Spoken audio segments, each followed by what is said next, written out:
Little off the rails there on the the intro video. I'm not sure what was going on with that, but the old trying to send messages from my computer at the same time as streaming is, it's not a perfect system sometimes. But how are you doing, man? I'm doing pretty well. I know the UFC is on currently. I did post when I retweeted this. I did say we'll be done by the time there's some, the fights you actually want to see are happening. And so the only fight I really want to see though is Pete Golden and Dabo Sweeney, but I'm not sure that's on the card tonight. Need it. How are you doing? I'm doing well. Well, welcome everybody to the Sideline Podcast. My name is Kevin Showalter, coming at you with episode 69. If you love talking sports, building community, go ahead and hit that subscribe button on YouTube. Give us a follow on X at TheTSPCommunity, pretty much everywhere. So tonight we've got college football storylines.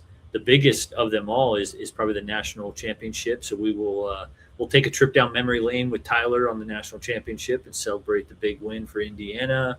And then we'll talk NFL conference championship games tomorrow, make our picks for those games, and a little bit of everything else in between. So without further ado, let's go ahead and bring Duffy on here and jump into our storylines. So what's up, Duffy?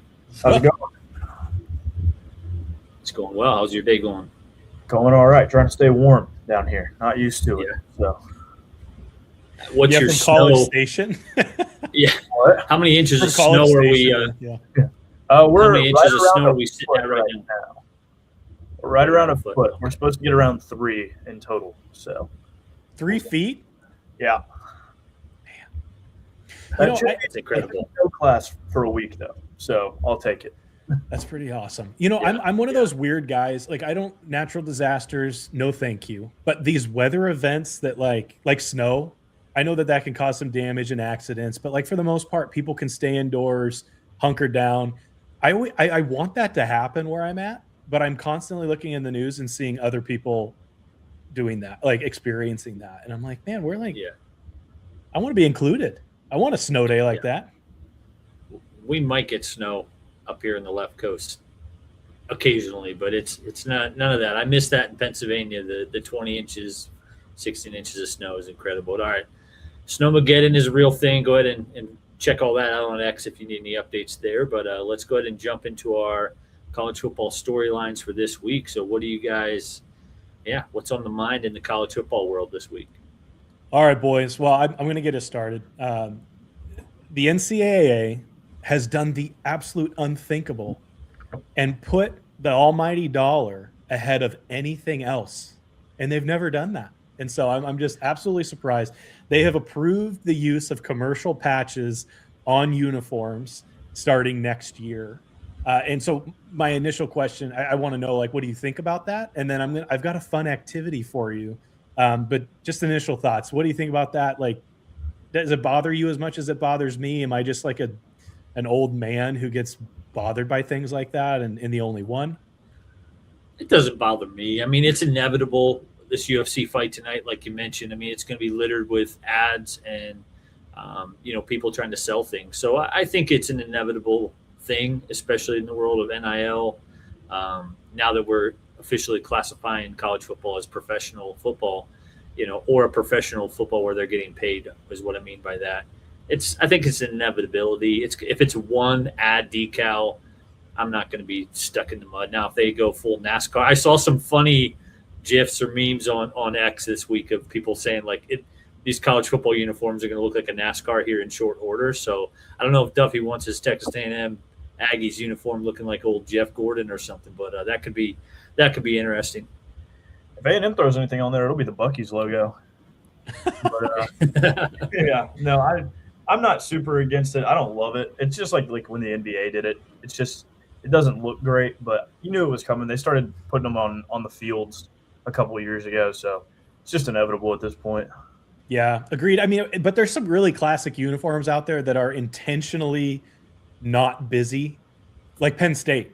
Like no last names, like clean uniform, like you work as a team, and now it's like you're going to clutter it up with some. Anyway, I digress. Wrong answers only. Who do you think sponsors Ole Miss next year? What do you think, Kevin? You for this? I'm going to say like Old Bay seasoning or something like that. It's probably very low hanging fruit, but I don't know. I couldn't think of a funny one for Ole Miss, but I'll go Raising Cane's. Raising Cane's, fresh out of Louisiana.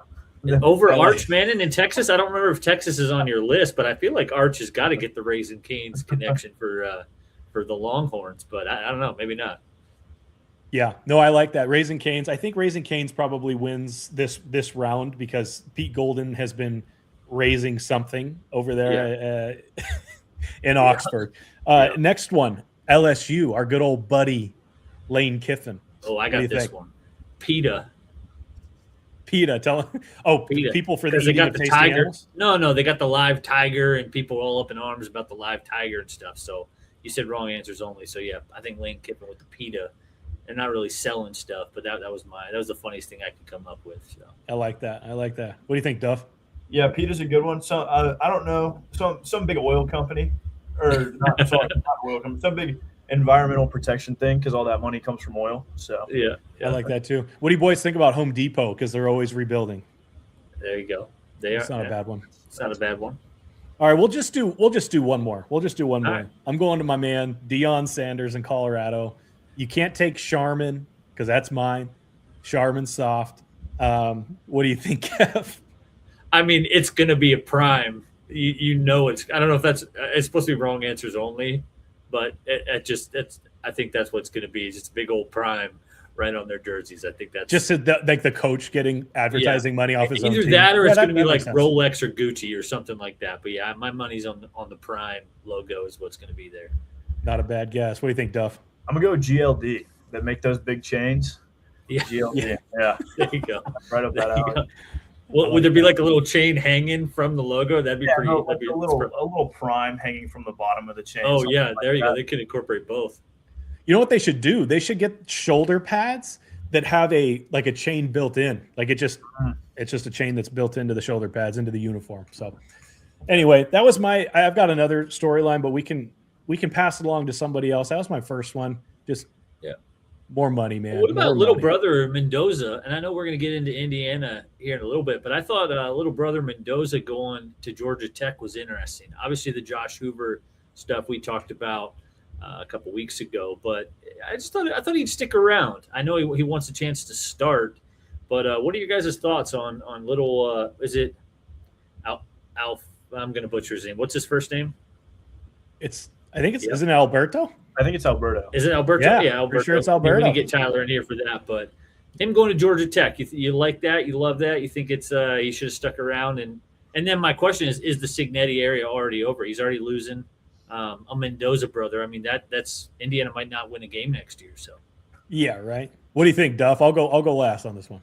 Yeah, I mean, I think if this is 3-4 years ago, I think he sticks around. I think it's just become too easy to move around and go make more money and start somewhere else. So it makes sense to me that he would leave, but I definitely do not think the Cignetti era is over. I don't think they'll repeat, but no one repeats. But I think wherever he goes will be in the mix for at least the college football playoff every year. I think he's probably the best coach in college football. And I did have a cool, before you go, Booker, I had a cool thought of like he goes to Georgia Tech, he balls out. Does he go back to Indiana to kind of finish his story back with Cignetti in his junior or senior year, whatever that would be? So that could be kind of cool. Let Hoover take the reins next year. He gets some experience, then he comes back. We'll see how that shakes out. Likely he'll go somewhere else. I mean, Georgia Tech's a decent program, but what were your thoughts on this one, Book? It's an interesting move to me. I think maybe he's the Mendoza family is obviously they're really intelligent individuals. I think maybe because of his last name, there's a couple of things here. Because of his last name, he hasn't had to do anything, but his stock is quite high. The other thing I think might be who wants to live under their brother's shadow? Like his older brother gets a national title at Indiana. Like the best you can do is match that. Them be going undefeated. So maybe he just wants to go out there and make another name for himself. But Georgia Tech is an interesting move because they're not necessarily known for slinging the ball around the yard. They're more, they run the ball, they pound it down your throat. Obviously they can throw, and they do, but it's just an interesting move. But I do think, and I posted this on X earlier this week, Brent Key reminds me of a less successful Curt Cignetti. He's no nonsense. He's about the team. He's passionate. He wants to run it down your throat. Like I just like that style of coach. And so he kind of went to like Curt Cignetti light down there in Atlanta. And I mean, I like the move. I think it makes sense on a couple different levels, especially with Josh Hoover. And Indiana's probably going to continue just recruiting a lot. They're going to be able to pull more recruits after this national title. So I think it makes sense. Yeah.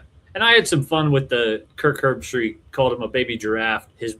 Called Fernando a baby giraffe. The way he runs, just like he's not super twitchy athlete. I think what's his name? Alberto is like a twitched up, more of an athlete. So going to a place like Georgia Tech where he's going to be able to show those legs, run the ball a little bit more. It's probably a good fit. I just thought it was interesting leaving that, but. What other storylines you guys got cooking for us tonight? What you got, Duff? Yeah, I'll take the next one. I want to throw it more to the structural side of things. How are y'all feeling about the current calendar right now? Because I got some pretty strong opinions on it for the college football calendar. I am fully going to pull. I read an article from Josh Pate, which I think Pate could be a great commissioner.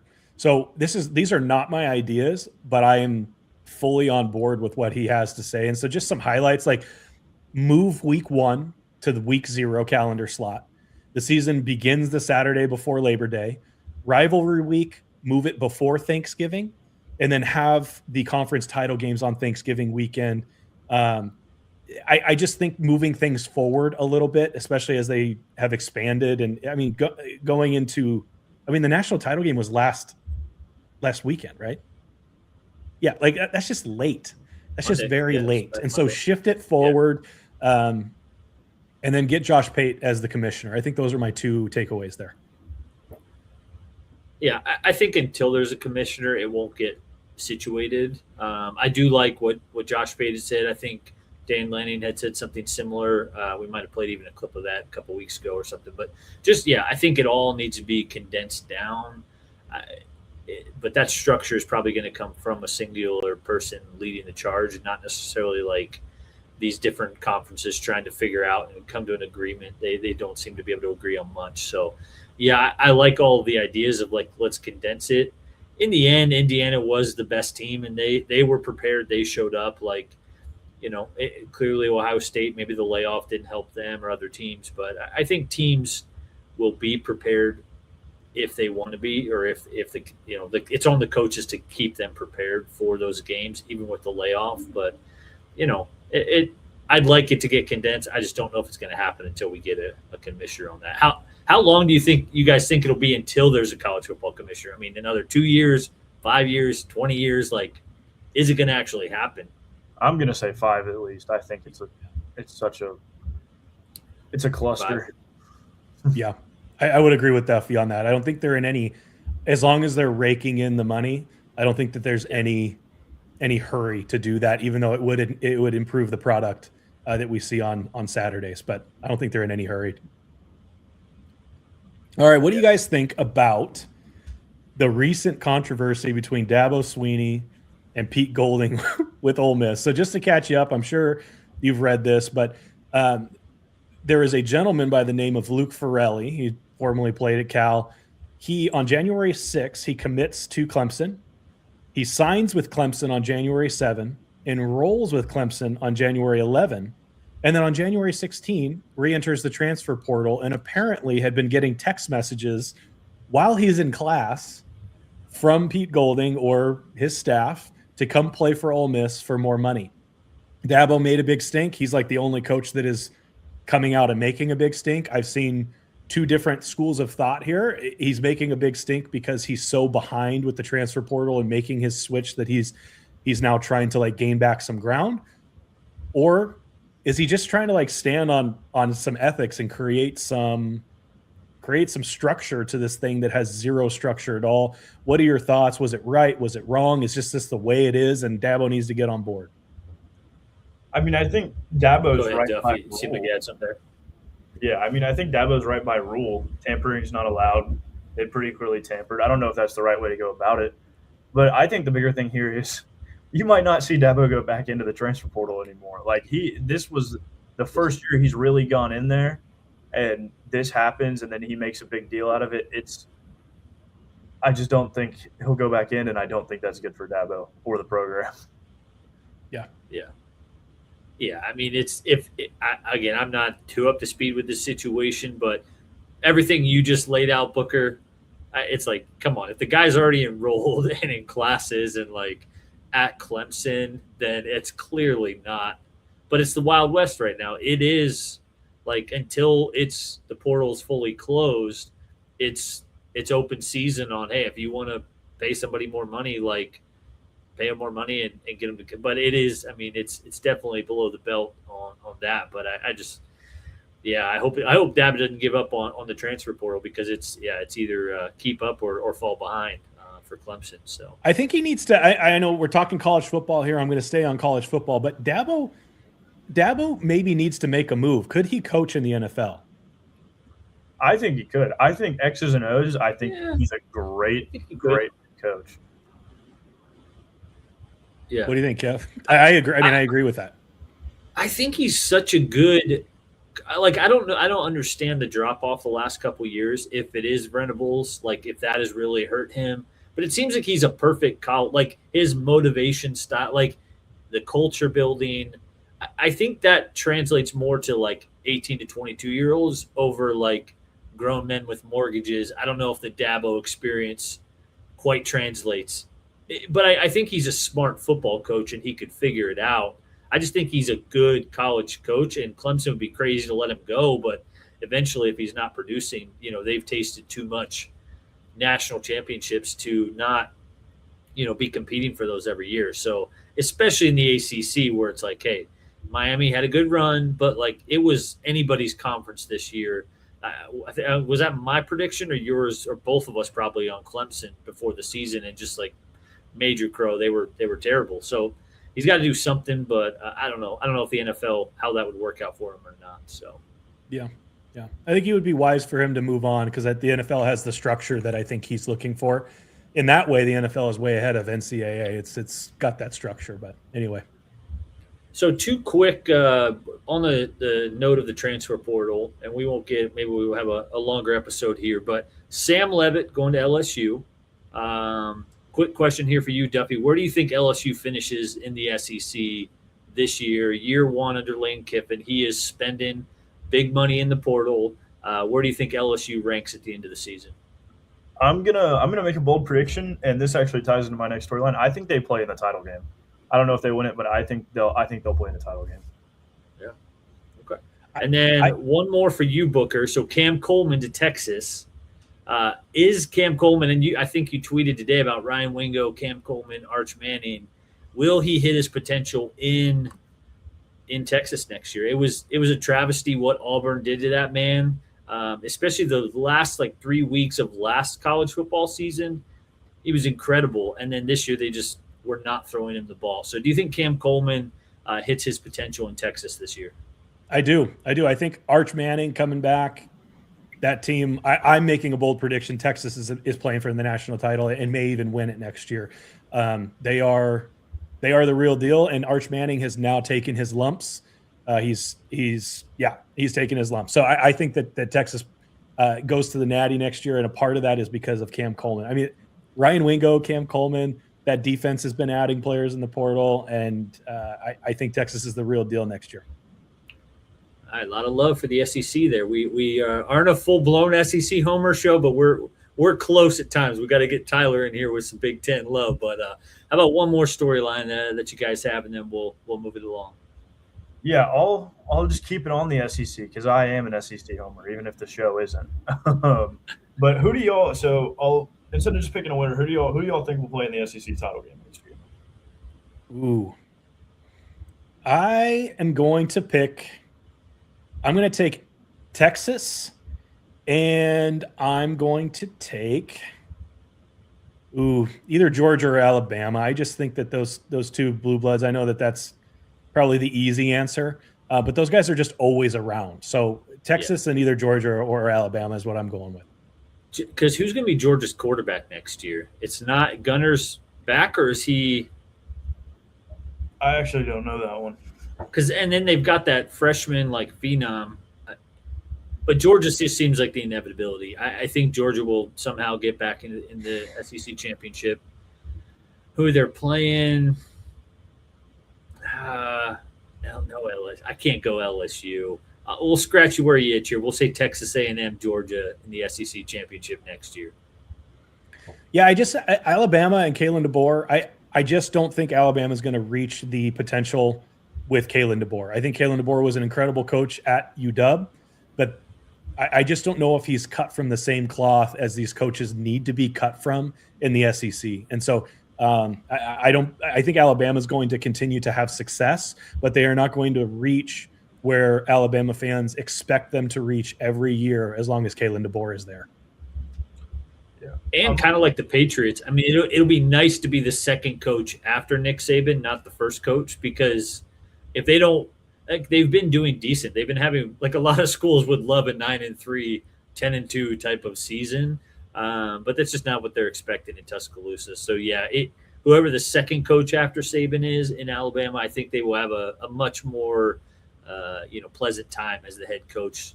Two coaches removed from Nick. So what were you gonna say there, Duff? Yeah, I'm gonna go Ole Miss and LSU. I think. Wow, I'd love that because I refuse to believe that they won't find a judge in Mississippi that'll give Trinidad another year. So he's coming back, and I think LSU is going to be loaded, and I think that it's way too good of a story that's got to happen. So that's going to be my pick. I would love that. And a side note on the LSU Tigers, not to derail this too far, but you have professional sports guys that are paying mortgage. LA Dodgers are a great picture or example of this. You can buy a championship when you're talking about grown men. At the college level, I think team and camaraderie plays a lot more into success, and that's why we had a Indiana team with 0 5-stars winning the national championship. And so Lane Kiffin bringing all this talent into LSU they're going to win some games and they're going to be good. But to get to that next level, I just don't think that the picking and choosing all the 5-stars you can get and expecting them to mesh together perfectly for team success, I don't think it works the same in college as it does at the professional level. And that's all I'll say. Yeah. All right, let's move along here. So national championship was on Monday. Indiana gets the big win over Miami. And without further ado, let's go ahead and bring Tyler in here. Oh yeah. Wow. Yeah. Where's the Indiana swag, man? We don't even know if you're an Indiana fan. Guys in the mail. It's on back order, man. That stuff was flooded. I could not order it fast enough. I bet. You'll get it on the next one, though. Don't worry. It's on the way. How we feeling? How we feeling about the game? Were you stressed down the stretch there? Because it got close. Even on that the kneel down at the end, I was like, when is a kneel down ever inside the 2-yard line? Like, it was just a funky play even to end that game. And I was like, not that a safety would have made a difference at that point, but just even down to that until he threw that interception, it was just, I bet you were sweating it for sure. I absolutely was. I mean, all credit to that Miami team. That defensive front was a beast. It lived up to the expectations, but so did our defense. They played well. Fletcher is an absolute monster. He ate. He still broke off that long run. I absolutely was nervous going down the stretch, especially after the game before against Ole Miss. And you saw Beck kind of keep it alive with his legs. Their offensive line played sturdy all night long. It wasn't like we were having our way with them like we kind of did with Oregon. So I was a little nervous coming down the stretch, but that interception and then the way he kneeled down, I was a little concerned there too. I was like, you couldn't curve that. You couldn't just curve it 5 extra yards before we take the knee and slide down. But it's all right. It's all right because at the end of the day, they got it done. The play by Mendoza going into the end zone, it was like watching the movie being made in real time. I don't know if we have listeners that are fans. Friday Night Lights, Remember the Titans, whatever football movie, any of Sunday, whatever you want, that your favorite soundtrack behind it. That's exactly what was playing in my head as Mendoza took that first shot, stayed up. It was apparently it happened in real time. It was amazing to me because I only saw it in slow motion. Every time I've watched it, I've only seen it in slow motion with the music playing in the background of my mind. But it was incredible. And it's been surreal this week. Growing up in Indiana, where basketball is king, I got the Reggie Miller poster up there behind me with the Pacers, Bobby Knight's heyday. It's surreal because it's not ever something that any true Hoosier fan would say, oh, yeah, we knew the football program would eventually kind of sit there on top of the college football landscape. So it's great waking up every day and be like, man, that really did happen. Man, Duffy, I Booker, saw what this. You guys have? Yeah, go ahead. Oh, I was going to say I saw this interview with this Hoosier fan, older gentleman. He went to the game with his wife, and they interviewed him, and he was like, I don't know if you guys saw this. He was like, I've had season tickets for the Indiana Hoosiers since 1959. Like, I don't know how much time this man has left on this earth, but like those things to me, that's just so special. I think Indiana was obviously the team of destiny there. Two things that I want to point out. That was not how that was supposed to go. You're good. No, that was perfect. I wanted that to happen. Two things that I wanted to point out. Miami's offense played a lot better than I thought they would against that Indiana defense. And truthfully, that Indiana defense showed some holes that I did not see throughout the playoff. And so I was also on the edge of my seat. I'm glad that it did turn out to be such a close game because I was picking that game to be an absolute blowout. And so I'm glad that Indiana got the win, but the fact that it was good down to the wire was incredible. And last thing I'll say, Carson Beck show some class and shake some hands. Walking off the field like that and saying that you don't owe anyone a handshake after you lose is the old man in me is coming out again. I hate that. Have some sportsmanship. Learn how to lose. And so that's frustrating to me. But congratulations to the Indiana Hoosiers, man. Like it was the best thing that could have happened to college football this year. Yeah, I mean, even down to the bloody lip. It's like literally out of a movie, Tyler. I mean, it's just you can see the movie happening. The blood coming down his face, and it's just like, it was poetic, man, all the way. Duffy, you have something there? Yeah, I mean, really, I think we just witnessed the greatest college football turnaround of all time, which I think is sick, which is, I think, really good for the sport. And congratulations to Indiana. I think they'll be around towards the top as long as Cignetti's there. But, yeah, I'll stay on the Carson Beck thing. I think it's a pretty normal take to have. I'm glad we don't have to watch him play college football anymore. Amen. Yeah, absolutely. And we'll get into Carson Beck NFL stock. My question is, can Josh Hoover coming back, can Indiana repeat? Do we think he can repeat? I think they're going to absolutely take a swing at it. I mean, you got Josh Hoover coming over. You have seen some pieces already commit to coming back. The Pisano Landino is going to come back. Our left tackle Smith, he's going to come back. So I think the cupboard is going to get back to being full pretty quickly. Williams is headed off, obviously, and we'll see how the rest of it plays out. But it's like you were talking about earlier, Booker. You have seen as the success continued. You saw more recruits. There's another transfer. Oh, there's another transfer. Oh, and then here comes the recruits behind it. There's a 4-star commit. There's a 5-star commit. There's another 3-star. So it'll be interesting. I understand Mendoza. You fellas were covering it earlier. Alberto's going to head south for Georgia Tech. I get some reps in. I think Cignetti, I think he has an idea what he wants for QB. He wants somebody with a lot of seasoning, a lot of prep, a lot of reps. He wants them to see the field. And I don't think that's a bad thing, especially in today's, NIL transfer portal, how you can work it. At the most important position in the game, why not take the season? And I think Mendoza probably had the blessing to go get some reps, some field reps, while Cignetti wants to obviously go take a crack at going back to back. Yeah, and that Becker kid, he'll be back, right? I mean, he's a pretty young guy. So, yeah, they're going to have a good chance at it for sure. So, any other thoughts on this game? I think they do.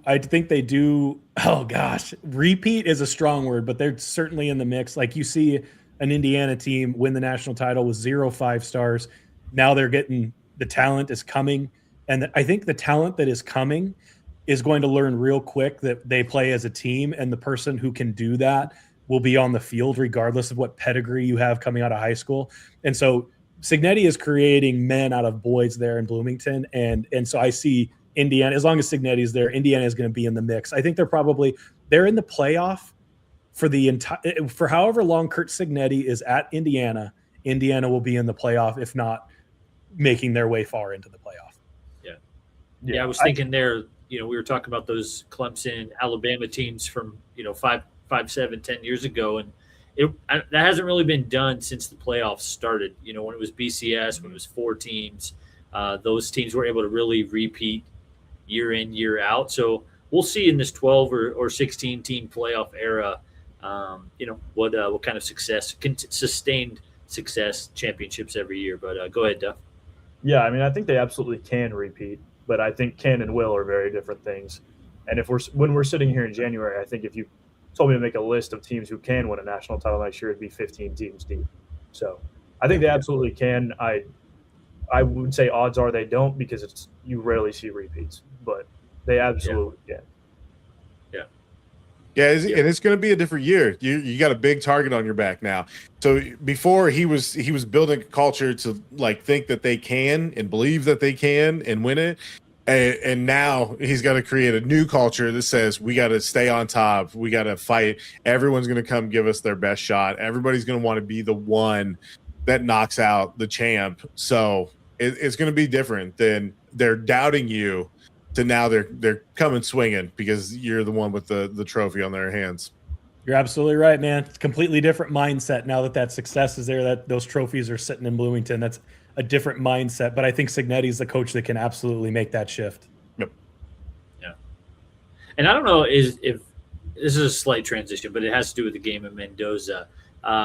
Is he the runaway number one overall pick? Where do you guys? I mean, Tyler, I'm guessing where you land on this. Booker, Duffy.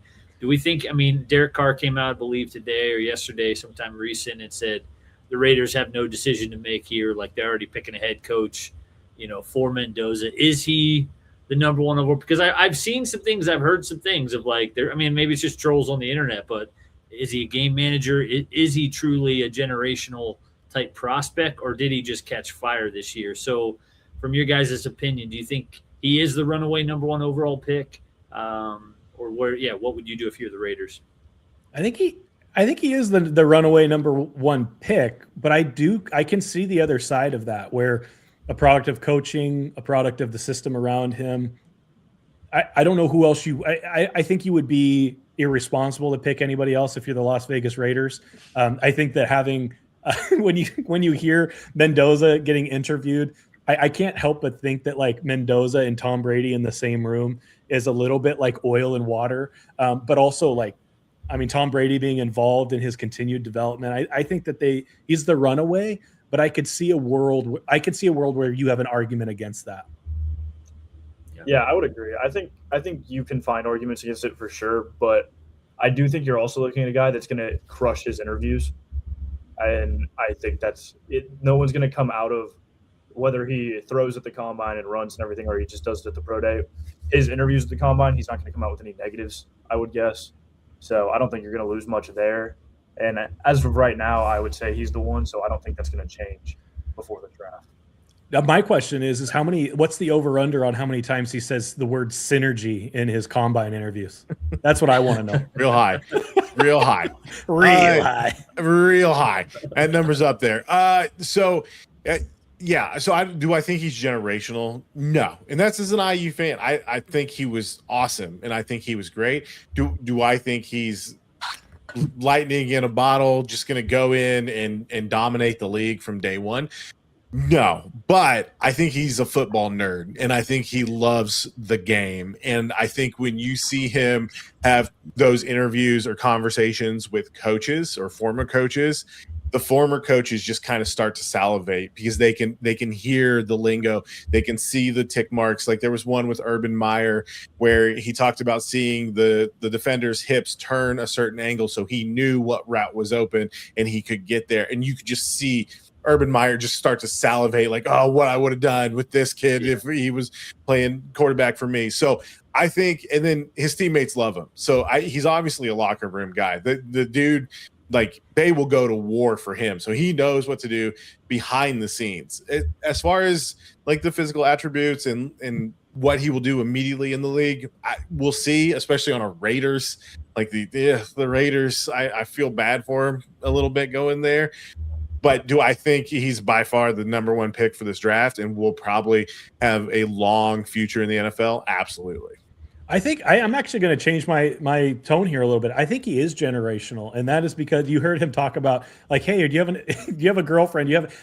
The man is not distracted. He is not easily distracted. He's focused on his job and on football. And to me, that is generational because the NFL will have a lot to throw at him noise wise. And when you start having a huge bank account, like there's a lot of distractions, but the man is like undistractable. So he reminds me of Tom Brady or Bill Belichick in that way, where it was like, it's all about football, period. Like the outside noise does not matter. So in that way, I think he is generational and probably locks him in even more so into it. Like, I think Tom Brady's like, that's the guy for that. Like, even if it's just that reason. Yeah. Yeah. And the Raiders got to nail the coach. We've seen that this year more than many years past. Like, you bring in the right coach that can change a lot of things.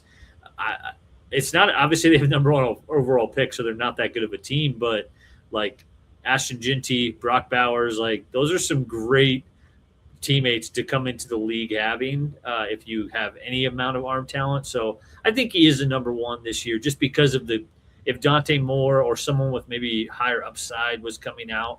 But are you going to take Drew Aller, who chokes in big games, and I mean, just because he looks like Josh Allen, a big, strong guy can throw a ball 70 yards. Like, no, you're not going to do that. And so, and I think Mendoza's going to crush the interviews, like you said, Duff. So, yeah, I think he's going to be the guy for the Raiders. Any other thoughts on Indiana national championship? Cignetti, I do have Carson one more thought on back the truck over him one more time. I'm all for that as well.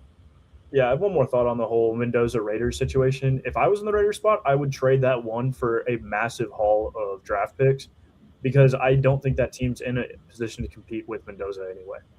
So Yeah. I think really they should trade that to someone else, get a big haul, and really start building this thing up from the ground. But I don't think they will. And I think no one ever trades the one. So what I would give to watch the Colts trade away their next 4 first-round picks, 3 second-rounders. Let Raiders have the haul, and let Indiana just burst and explode with energy because Mendoza somehow ends up there.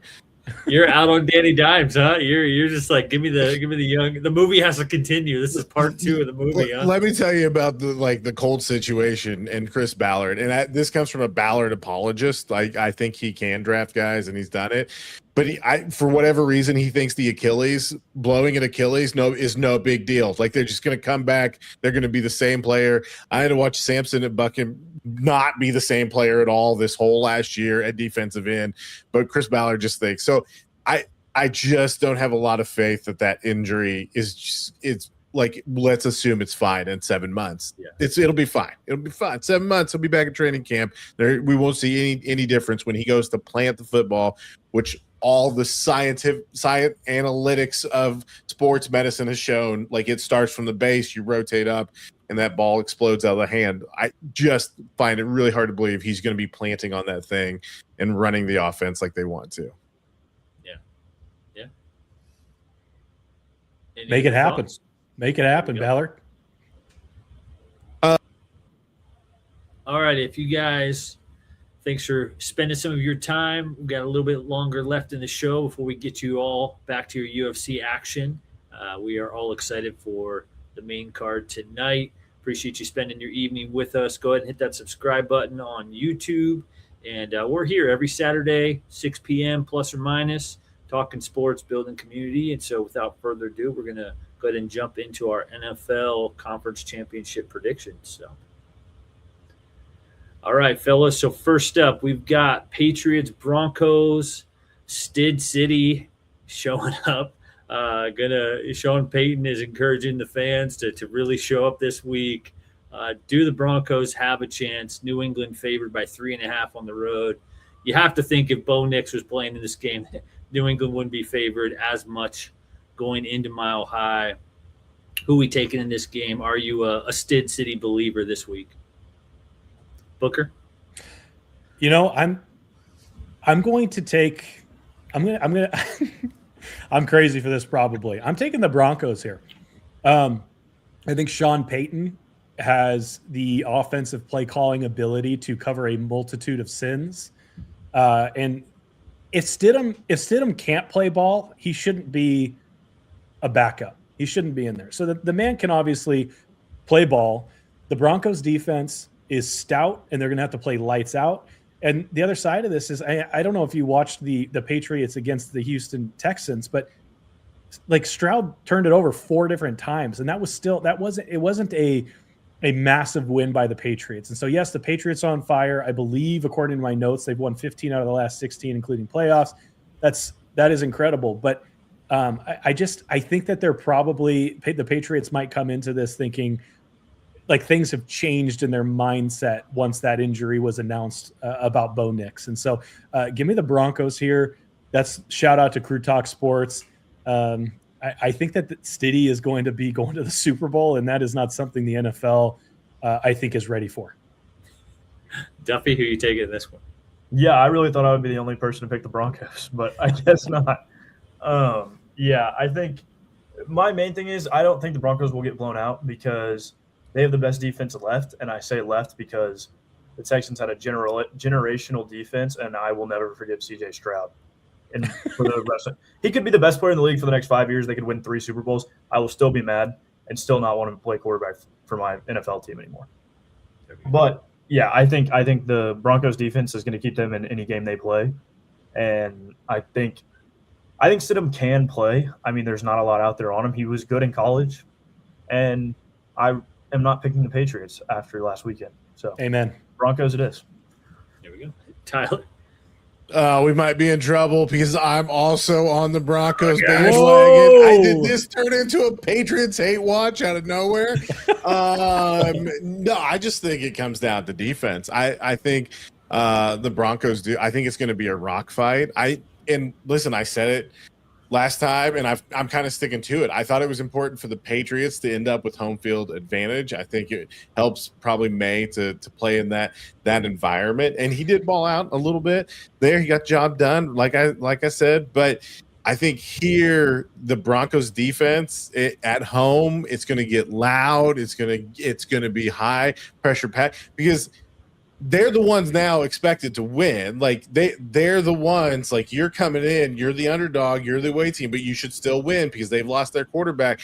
That's a lot of pressure to not screw this up. And I think between the crowd, that Broncos defense, and Drake May feeling that pressure of I'm not supposed to lose this. How can I lose to a backup quarterback with this Patriots defense? It's going to be tough. And the Broncos and Peyton find a way to steal a win. If the AFC is represented by a backup quarterback with Mahomes, Burrow, Lamar, Josh Allen, Drake May, like, if Stidham is the one playing quarterback for the AFC, that's going to be insane. If this was the regular season, I feel like I would have to take the Patriots just to try to zig when everybody's zagging. Gosh, you guys make some great arguments for the Broncos, but I just think with a backup quarterback, this isn't – I responded to somebody on X right before the show. This isn't Nick Foles. Nick Foles had 3 weeks of regular season games to build some momentum. Then he had a couple playoff games. Then he went to the Super Bowl. This is a lot of pressure to throw a backup quarterback out there. The Broncos are saying all the right things. Sure, they have a great defense, but you know who else has a good defense? The Patriots. Vrabel doesn't seem like the kind of coach who's going to let these boys be sitting on their hands, walking in here thinking they have it. I'm not too worried about the weather or the crowd. I think the Patriots take this one. And 3.5 isn't a massive number. I could see myself being wrong and the Broncos cover, but I think Patriots win and cover. So I'll take the Patriots, sadly. I have to explain to my son that, the Patriots – why do you hate the Patriots so much, Dad? Well, it's because they were so good for our entire lives when we were younger. But anyway. All right, let's move along here. We've got the Rams and the Seahawks. The trilogy, this one is in my neck of the woods out here in Seattle. Seattle favored by 2.5 points at home. Did you guys see that video from Mike McDonald this week of him pretty much calling his shot? Not to Cignetti levels calling his shot, but he came out and it was like his first team meeting last year. And he's like visualizing being in the conference championship. I think it was on like the McAfee show and floating around X. Did you guys see that video? Go check that out.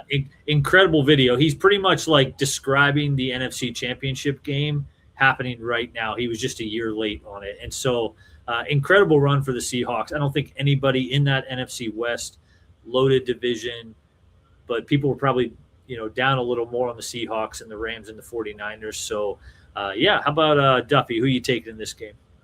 Yeah, I'm going to go Seahawks purely because they have shown me no reason not to, essentially the whole year. And I can't say the same about the Rams. I trust that the Seahawks are by far the best team left. So, Tyler, who are you taking?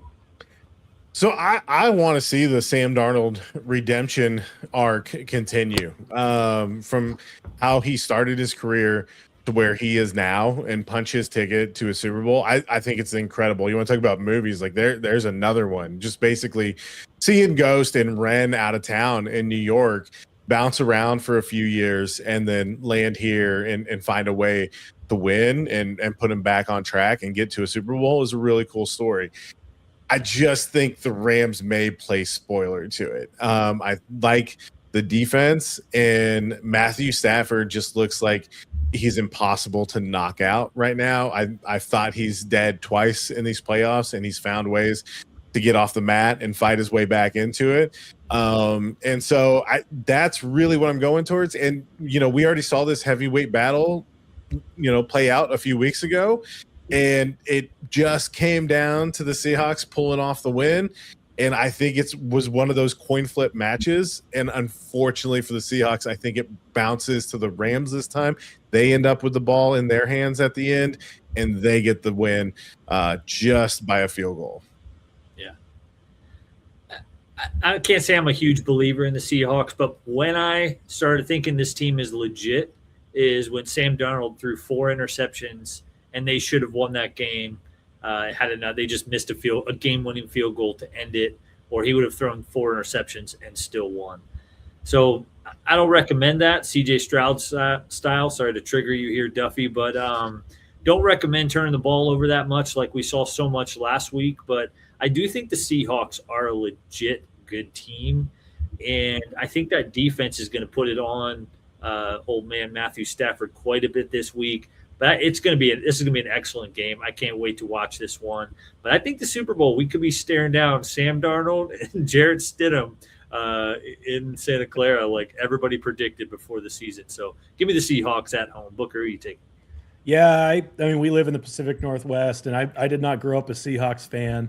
I do want them to re-sign Marshawn Lynch. Just crossing my fingers. I mean, anything's possible after old man Rivers made it onto the Indianapolis Colts. But give me the Seahawks here. I think that it's going to be a close one. I've just not been wowed. I've been wowed with what the Seahawks have been able to do in late in the season and into the playoffs here. Matthew Stafford and those Rams, good teams find a way to pull it out when they play bad. But like almost losing in Carolina, almost losing in Chicago, it's just like I think it's going to come back to bite them. And Seattle is not Chicago. Seattle is not Carolina. And so what McDonald's been able to do with the Seahawks after a pretty horrible year last year is quite the turnaround.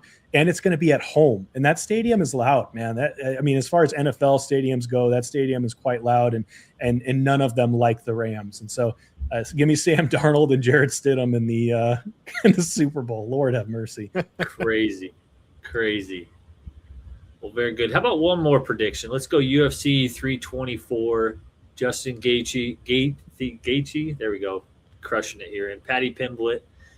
Who you guys taking in the main event tonight? And then we'll wrap it there. Tyler, who you got? Give me Patty. I just enjoy the guy. Think he's fun, and the man knows how to throw punches. So give me Patty. Yeah, I'm leaning Patty as well. I think the age is I don't remember how old Justin is, but you see it oftentimes where the younger fighter, if the talent is there, they tend to win these types of matchups. So I think Patty, this is a big win for him tonight. Booker, who are you taking? I'm going to take Patty as well, but I've only seen a couple pay-per-view UFC fights. I love the way Gaethje fights. The guy is tough as nails, and so I love watching him fight. But I do think that youth trumps the experience and age, wisdom of Gaethje tonight. Yeah, I'm going to go Patty. I'm not as confident on that one, though, as I am a Sugar Sean knockout at 9:30 in the first round. Just get it done early. It's Sugar's time. He's coming back. Yeah. There we go. Well, I got one more for you. Who are you guys taking? Just real quick, like rattle off. Sorry to take over here for a second. You got Pete Golding and Dabo Sweeney. Who you taking if they're in the ring? I'm taking Dabo. That dude, he's got that dad strength. So give me Dabo. What about you, Duff? Dabo. I'm gonna go Pete Golding. He's got the Louisiana strength is a different beast. It's a different. It's sneaky. He's not like in amazing shape, but I promise you he'll hang a little better than most would think. And he's going to be wearing a hoodie, guaranteed. What about you, Tyler? Listen, Dabo's got that sprint down. He's spearing him right off the start and just wailing on him. So give me Dabo. In his khakis, baby. In his khakis, just running straight into the ring, straight to a spear tackle, and starts swinging. I'm imagining it. Is he 6'4", 240? That can't be right. I'm trying to find a tail of the tape on these two, but I think I need to come down. I think Golden's a little bit of a shorter guy, so I think he can get the takedowns, ground and pounds, Dabo. easily. So yeah, give me Golden in this one. And Golden's going to be using his little string. Ole Miss visor to Yeah. peck him in the eyes. All righty. Well, thank you guys again for taking some time out of your day. We'll let you get back to your UFC fight night tonight. Enjoy the rest of your weekend. As always, hit that subscribe button on YouTube.